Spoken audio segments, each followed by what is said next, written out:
Very happy to have with us Gordon Kuba today. Gordon is a jazz drummer based in the New York, New Jersey area. Aside from performing with various jazz groups, he co-leads his fusion band First Mountain. Gordon's a spectacular drummer. He's played with some people, including Dave Stryker, Hal Gaper, Charlie Apicella, and Iron City. So, Gordon, thanks for coming today. Oh, thank you, Abe. Uh, Great to have you. We're having each other, I suppose. You can think of it that way. So Gordon, let's go back to the beginning because obviously, you chose to start studying jazz, in college in Montclair, that sort of thing. At what point was it where you decided to say, okay, you know what?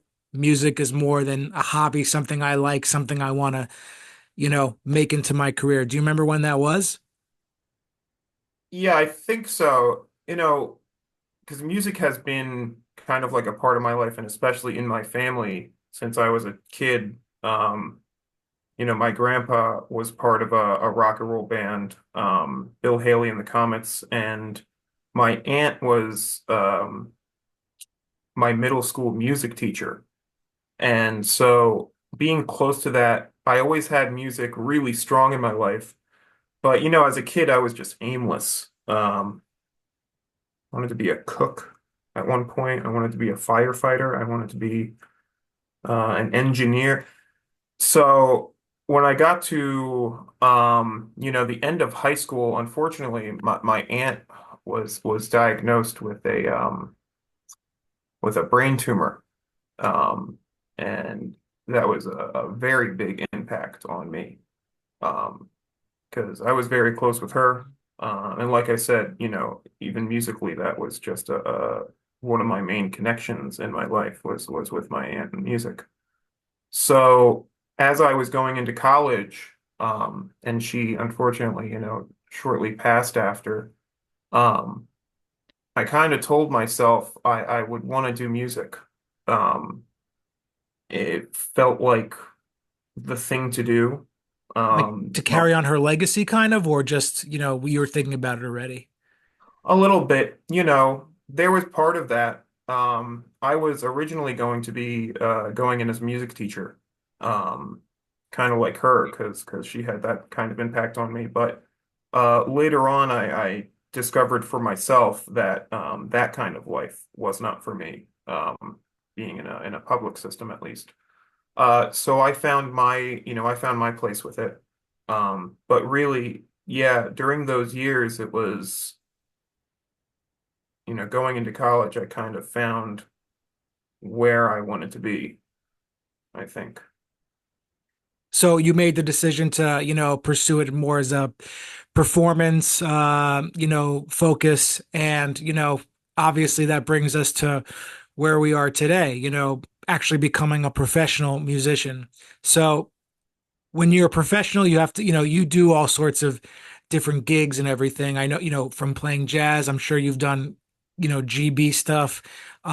So a lot of people would say success is having X amount of followers or playing here or, you know, getting to go on tour with so and so. What does success mean to you as a professional musician? That's a question I struggle with all the time, because success, it's so easy to latch on to something, I think.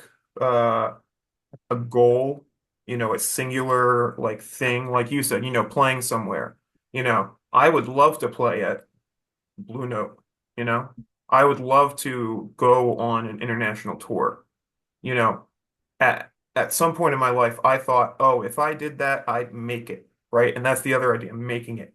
Um, no, success, I think it just changes throughout your life, right? Right now, for me, success is making a living with it. And if I can, do the things that I have to do financially or fiscally, however you want to think about it, to make those ends meet, and if I can do that exclusively through music, then I feel like I'm being successful right now. So all avenues of music, whether it's teaching, playing any type of gig, but just being able to, that's your primary source of income. Yes, yes. And, you know, I have aspirations, sure. Like Of I said, course, yeah. right? Everybody does.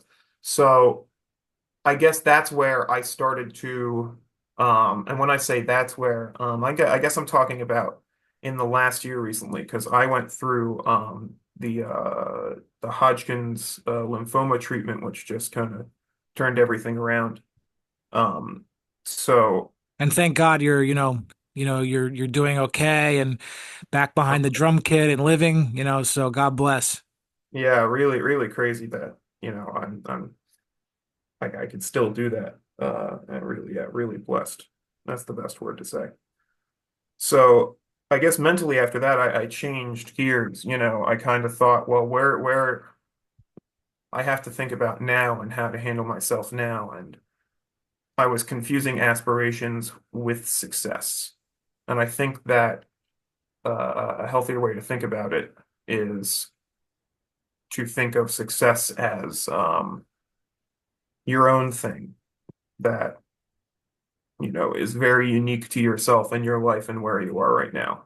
Mm. And so where I am right now, I feel like that's where it is. Yeah, I also wanted to ask you too, because, having played with you before and, your jazz is your primary passion, I guess, in drums, that's fair to say, right? Yeah, yeah. So when you play jazz, obviously it's just, you know, it's it's fun. It's what we love to do. And I wanted to ask you because, having doing other types of gigs, non-jazz, are you able to get in the sort of headspace that the joy that you feel when you play jazz, or is it a totally different mindset? Oh, it's not totally different, I don't think. For me, it's all coming from the same place, for the most part. Um, you know, doing some, let's say, doing some corporate gig where like you have a already pre-planned set list with arrangements through the whole thing. Um, you do enough of those, you kind of get out of that vibe, that flow state almost, right? But I feel like at least recently I've come to a point where no matter what music I play, I do get into like what's the word you said again? Just the joyous state and, Yeah, just yeah, that joy, like that real joyous state. I can feel that no matter what gig I'm doing. But the feeling is different between the different music, right? Especially let's say jazz at this point is easy to get in that space right now because it's freeing. It's a little more, you know, I have a bit more freedom with my instrument playing jazz than playing pop or rock or whatever else there would be.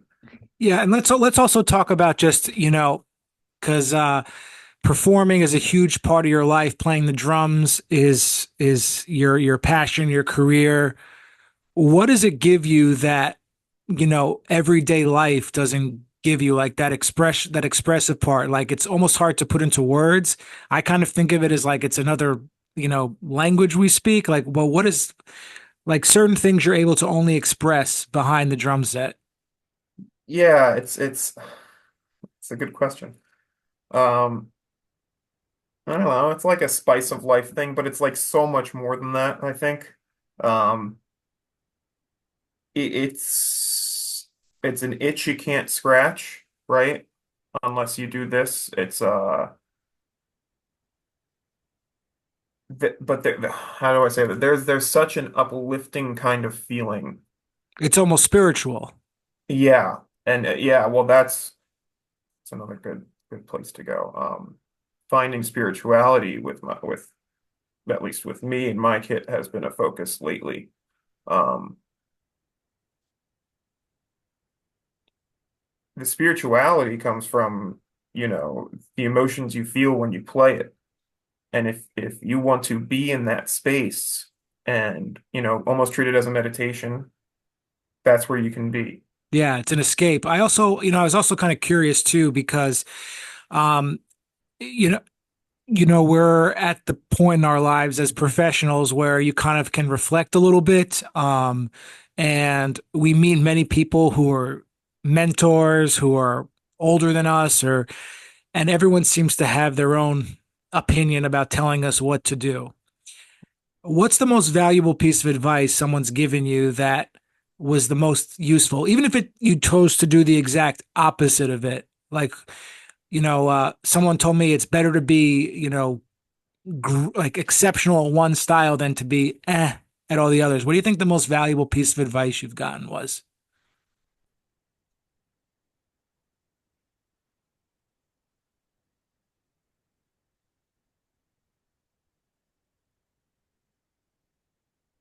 I think, who was it? Jim Sawyer told me to smile. I asked him after Smalls one night, um, and that really made an impact on me. And this was just a month ago. But again, in the headspace I'm in right now, where I am in my life, that I feel is the most valuable advice. To enjoy it more. I take it so seriously. I catch myself taking it too seriously, like a life and death situation almost. Or like, I'm guilty of the same thing. It's yeah, yeah, and I think everybody is. So when I heard that, I kind of like realized, you're playing, right? And going back to the joy of playing. Do you think If it's I almost like a happy medium you have to find? Because it's like there's the part that we want to do the best we can. We want to assert our years and years of practicing. But then there's the other side, like just being in the moment and having fun. We're not caring what anyone else thinks about it. It's almost like you have to find a happy medium, right? Yeah, yeah, it's both. It really is both. And I found that when I mean, it's hard to try, but I still try when I try to smile and really relax. I play better. I'm just more fluid and kind of feel, like I'm either having better ideas or just moving around the kit better. So when I can really feel it like that too, that makes a big impact, I think. So man, I think that's been the best advice I've had. Again, it's for me in my life right now, but that's been with me. Yeah, I also kind of feel too like there comes a point where improvising just starts to make sense for you. Oh Not yeah. that you're like able to do it like so amazing, but it's almost like something switches. Like for me, like after Berkeley, I didn't feel like I was improvising at Berkeley, but then afterwards, like not once at college, after that, I saw someone play and I kind of took in the how they played. Like, was there ever a point for you where it's like, okay, now I'm starting to like really like do it? I don't know. I feel that literally every time I see somebody else play. Um, the people that I look up to. Um, it almost feels like every time's a lesson, It right? is. So Yeah. yeah, every time I like see something or I feel something that like, oh, okay, I could work on that, or I think I should think about that more. It goes to show you how just vast um this language and this culture can be, and just especially somebody, I've been close to Billy Hart. He is a man, he's like an encyclopedia, right? Every time I watch him play, I learn something. Yeah, Like, he's a legend for sure. man, and it's always different things. It's vocab, it's touch, it's dynamics, it's controlling energy. There's so much that so many great artists, have, that whether I feel like I could improve on it or I just appreciate it, it makes me think about it and it makes me work on it. Yeah, I also wanted to ask you too because you've gotten a chance to play with some great people I named before. If you could go back in a time machine and you had one night to play, with anybody like who's not alive anymore, one of like some of the masters, like in 1960 or something, like who would be in the Gordon Cuba trio or quartet or quintet? Who would be Oh, there? oh no. That's a good question. We can even Uh, just say bass and piano and one other if you want. no, I know. But I have to say, like, if I really wanted to like play with somebody, like I just having this thing in my head, like I'd want to play with Tony Williams. I don't care if we do a drum duo or like a two drummer, anything. I'd want to be able to play with him somehow. And that's number one. And that's number one. And if I really had to think about it, Elvin Jones, number two.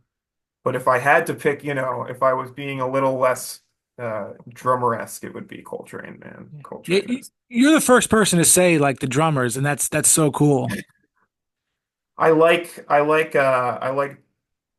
multi-drummer arrangements. I mean, they have to work well, but they can be really empowering. That's the best word. Yeah, I also was curious too because you talk about Elvin Jones and Tony Williams, two of the greats. Who's a non-jazz musician today that you still draw inspiration from, or a band or something like that? Oh man.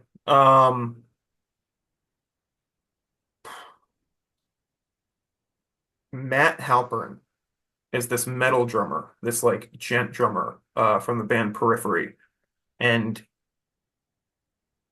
I just remember like right in that time, in that really big influential time out of college for me, or right out of high school going into college, I was really on this album Periphery 2.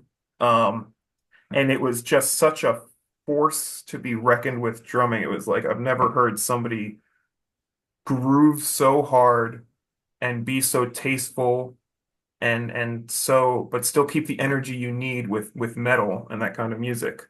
Um, I still almost try to like emulate some of that no matter what I play.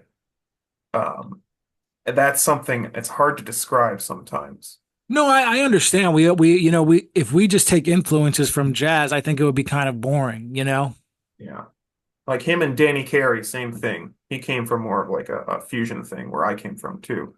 But the way they kind of go around their drum set, um, from everything that I've heard, is real music, really. Just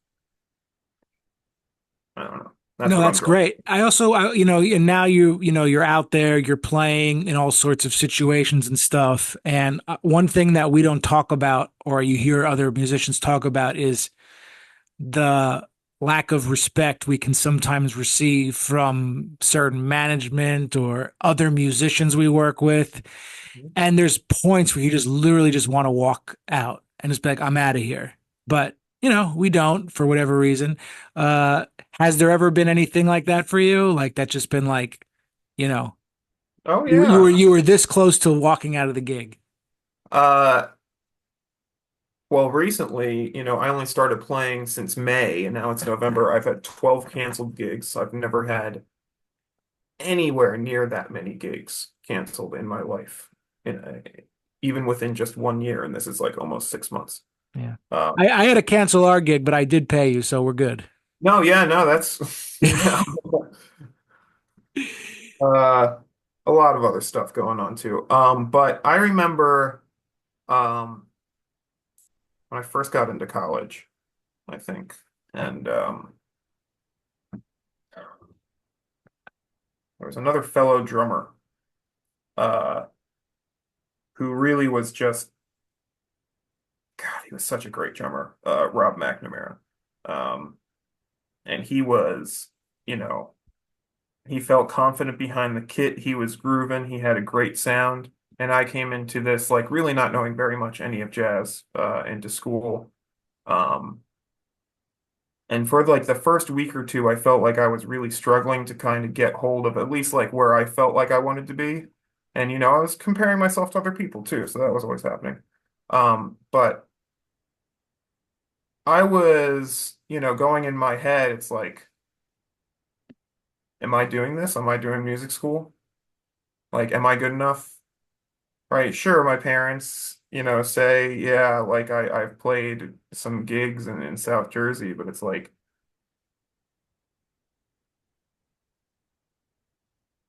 you have to be really goddamn good to be a musician. Like in some sense, I think I don't know. Then you go back to that whole thing about success. So maybe I'm not, maybe I'm wrong. No, Uh, it's hard not to compare when you're first starting out. yeah, right.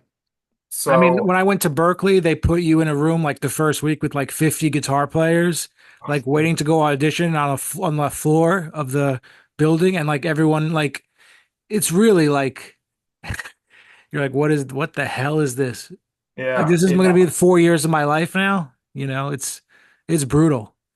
yeah. So, deep kind of point where I was like questioning, self-worth, all that stuff. But I was able to kind of push through it because I just started practicing because I just thought, I don't know, it's like, what else could I do? I'm here. What else do I have to do? I might as well start practicing like as much as I can. So Keep practicing was the resolution. it felt like it. There was, other stuff going on, obviously, but when I felt those feelings of inadequacy, that I felt like I didn't want to be, I wasn't where I wanted to be, and that I wasn't going to make it, whatever that means. Yeah, it's Uh, so hard to separate like who you are as a person and who you are behind the instrument, right? yeah, yeah. Now that's where I've heard some really good advice lately is that, all these amazing musicians, that's what they have though, is that whether they're on their instrument or playing their instrument or at the bar getting a drink or at their friend's house or sitting in their chair in their living room, they're them.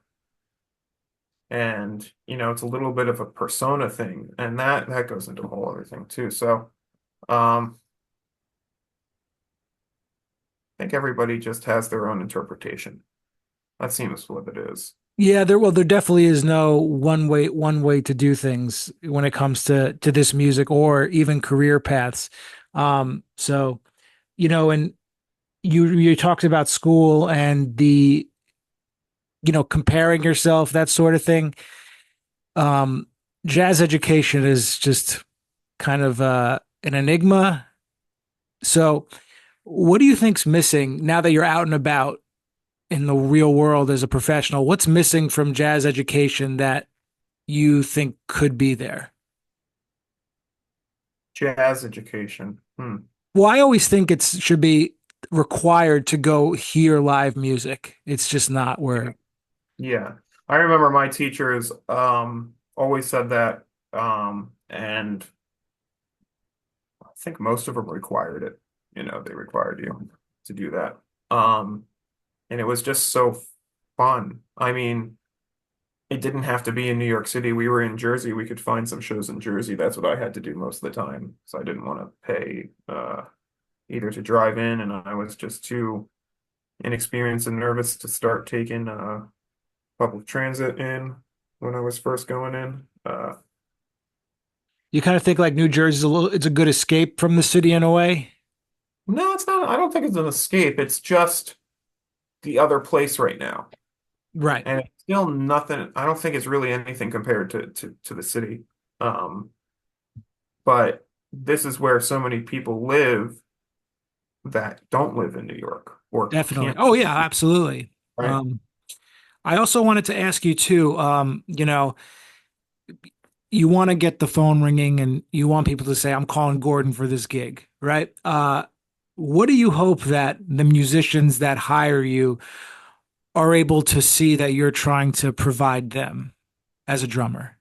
Well, I think that's what's missing in education. All right. Maybe that's the answer is that I feel lost in a lot of ways that way. And we had a music business class that, it talked about, royalties and calculating stuff like that and like scheduling a tour and it was good, but when it comes to you know, having the contacts, booking the gigs, um, and just like a lot of little stuff that I feel. I don't know if I can name anything specifically. Um, I either had to hear it from other people or figure it out myself. Let's say, if what's that advice? If you want to play with somebody, just start going to their gigs, right? And learning their music and showing up, and they might, recognize you. I I'm trying to do that with a couple people, but that's not something I don't think I was specifically told or heard in music school. And again, that's just like one little example, but it feels like kind of how to maneuver, the business. Yeah, Right. that's actually really smart. Just go to all their gigs and they'll notice you and then eventually they'll see that you I think I might be wrong about this, but I think maybe that's what Ralph Peterson did with Brecker or something. I could be totally Uh, wrong though. I'm not sure about that. Though, I'm probably wrong, but I heard something like that was very close to that. I'm not but it could sure. be. But Christian McBride talks about that all the time. I think he talked about that with I'm gonna forget who now. Maybe. Yeah, before we wrap up, I wanted to kind of ask you a funny question. Are there any particular standards or jazz albums that you aren't too crazy about that, you're like, oh, like someone calls this tune, you're like, I don't want to play it, or any records where you're just like, you just don't get it?